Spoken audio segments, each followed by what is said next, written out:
তো আজ আমি বানাবো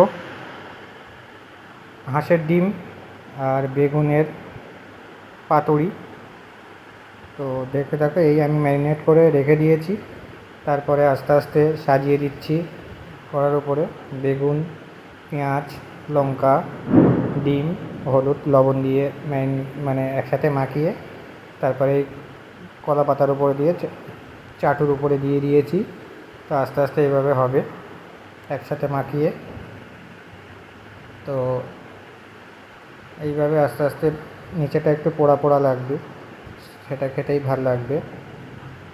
আস্তে আস্তে এইভাবে আস্তে জালে বা আস্তে মানে আঁচে অনেকক্ষণ আস্তে আস্তে করতে হবে, নাহলে বেগুনটা সিদ্ধ হবে না। আস্তে আস্তে করতে হবে এইভাবে।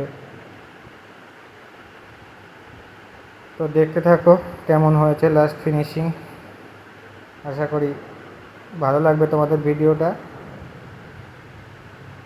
তো একটা পিঠ উল্টানোর পরে এরকম দেখতে হয়েছে।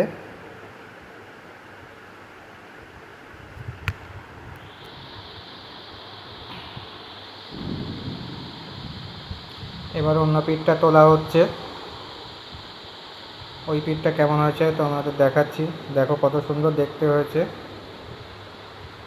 তো তারপরে আবার একটু দিয়েছিলাম আর একটু হওয়ার জন্যে। তো লাস্ট ফিনিশিং এই দেখো কত সুন্দর হয়েছে, খেতেও খুব সুন্দর হয়েছিল। টাটা।